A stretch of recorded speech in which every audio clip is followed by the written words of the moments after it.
Hello everybody, welcome to our foam rolling workshop. Today we are going to go over the posterior side of our lower body. My name is Amy Bush. Thank you so much for joining me. We're going to start our segment off with making sure that we have our shoes off and we have a mat and a foam roller. Your foam roller size doesn't really matter. Sometimes I like the lower or the longer ones. Sometimes I like the shorter ones to get into specific areas. But we are going to cover that back side of our legs. But before we do, I also have a lacrosse ball. I'll show you a little bit about that in a second. So let's first start off with touching our toes. So I want you to go down and just reach, no bouncing, just stretching. See how you feel. Check in with your body. Is there tightness in certain areas? Is there a lower back pain of any sort? And then slowly roll up the body. So we're going to start off today with a little footwork. I know we're working on the posterior side, but go ahead and grab a tennis ball or a lacrosse ball. Be gentle, but apply enough pressure on the arch of your foot. Just rolling from front to back. Sometimes when we do have pains or aches further up the kinetic chain, we don't realize that the problem may be somewhere further down, away, distal from the pain that we're having. And then I want you to find your heel and just press down a little bit around your heel, or just do little quick rubs there on the heel. And then come back up to the front, kind of pressing down little areas of the foot pad. Again, if you have a lacrosse ball, don't be super hard on your pressing, your firmness. Okay, and then a little bit more on the arch. All right, switch over other side. Again, if you do not have one, a water bottle works as well. I like to put an ice water bottle in the freezer, let it freeze, and then kind of do the same thing, at least with the arches, for this little stretch and fascia foam rolling combo. All right, find that heel again, press down, a little pressure there around the heel, and then roll it up, foot pad press around different areas of that foot pad. And then again, back center, rolling towards the middle there. All right. So let's go ahead and get rid of that ball. All right. We're going to take our foam roller. We're going to start with our glutes. So one of the biggest muscle groups here on your posterior side is your gluteus maximus, minimus, and medius. There we go. Those are your scientific names there for your booty. So we're going to have a seat on our foam roller, and this is where I like to have a little bit longer of a foam roller so we can kind of move side to side. So what we're going to do is we're going to take that left ankle over your right, make a figure four, kind of stretch position, and start to lean towards the left, putting that force into your left glute. All right.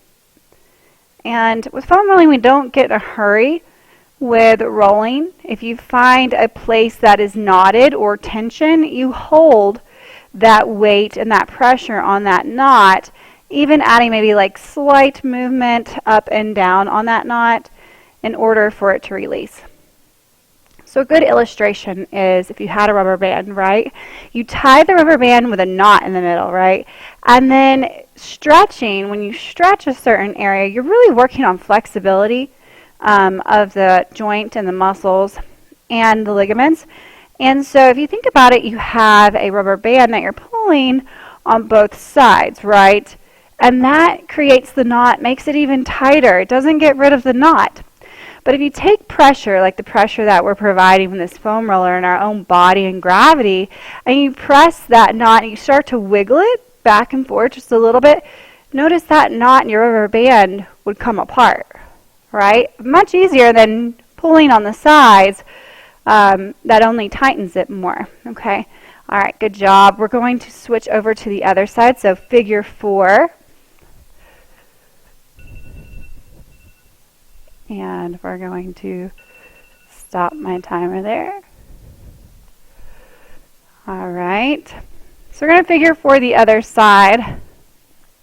So we're on our right glute, right ankle over our left. And we're going to start to apply pressure to that side. Again, going back and forth. And then once you find a tender spot, holding it there, applying that pressure, and then moving back to maybe find another spot. Again, making sure you have that weight on that glute so that you are creating that tension, looking for knots in order to press and then release that that muscle fiber. Good job. And the fascia is like that covering that's over a bunch of microfills, I believe, like muscle fibers. So think about a bunch of different muscle fibers, and then you have a capsule covering it, kind of like a casing of a sausage link or something like that. And what we're doing is working in that fascia in order to break up that tissue and release the tension that is there. So think about seeking and destroying. We're on a mission here. All right. So we're going to take it down, moving down the legs here to the hamstrings. So that's that lovely back side of your legs. It's kind of like the mover, just like with a curl. Think about that as your leg. So if you just flip your arm and you curl your foot back, that would be your hamstring, right? So we have a couple of different options here. You can use your body weight. Now, foam rolling is not, it's a great self-massage technique, but you have to work for your massage. So there's different stages as to how you can work. Remember, if it gets too hard, you can always just sit down and then come back up. Now this, I worked my hamstrings on Sunday, and this feels dandy. And by dandy, I mean it is tough. It hurts. Make sure you're foam rolling the day after, also after you work out. It's great for my runners out there. Make sure you complete your run, do a cool down, and then go into your foam rolling. It will really help loosen up all those joints and muscles that are around the knee and the hip. That is so important for your gait pattern in running. You can also tilt your foot, toes in, and then toes kind of to the center, and then toes out. If you need a little more weight on that, more pressure, you can stack your feet like I'm doing here. Again, finding a knot, staying on it, or just rocking little by little on it, and again, to release that tension. And speaking of joints and protecting joints, please never ever roll over a joint. So you don't roll directly on your hip, you don't roll directly on your knee or behind the knee, where we are today. We go down the distance of that muscle fiber, then we stop and then come back up. Sometimes you'll find more knots around and closer to the knee or the back side of the knee. That's where your insertion and such is. So you know, you may have a pattern to where that is where it always is. So once you get going, you'll kind of be able to recognize that the more you do it. So let's switch to the other side, left side.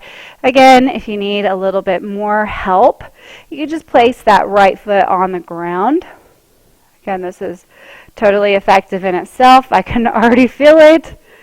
Finding those little tender spots, pausing, and then little tiny rolls on it.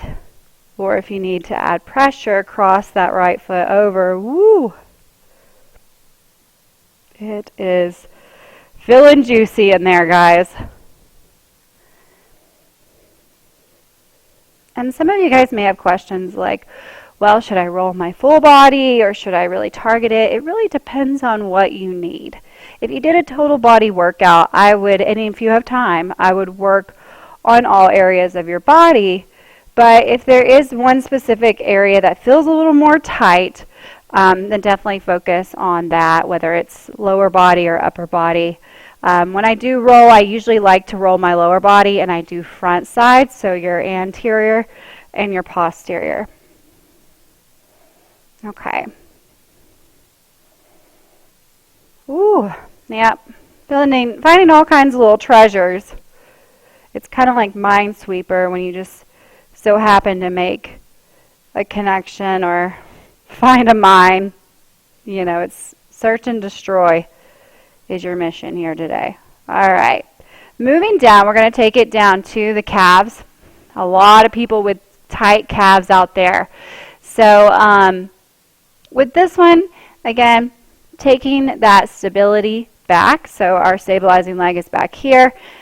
Not rolling over the back of our knee, staying towards the top of the calf, down to the Achilles, and stopping right about there. All right. So, again, you're here. Again, option also to get a little different of the muscle groups on the sides of your gastrocnemius. So you've got your gastrocnemius and your soleus. Those two are part of your calf muscles. And then just tilting that toe side to side is going to give you a little different angle, a little bit different stabilizing muscles that you're hitting. Again, option to add a little more.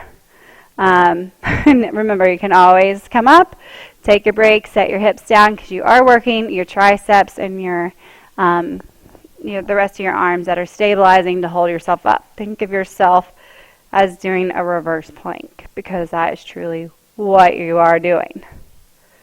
Good job. Any knots that you find, again, holding, adding little tiny movement back and forth, and then roll over, find another, and so on. All right, good job. Let's switch over to the other side. Again, using our modified position first. You can always do that, and if you feel like you need a little more, you just stack on top. Just get the motion going, seeing what's going on with your body. Also a good time to meditate or just really connect with yourself. Where are you at? Where's your soreness? Where's your tension? Things like that. And then if you want, adding that extra layer, that extra weight and pressure.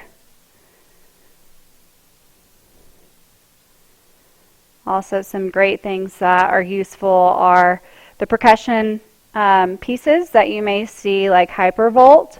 They're like the massage guns. Those are fantastic. Does the same kind of thing, just without the work of having to use your own body as your percussion instrument to deliver that tension and that pressure.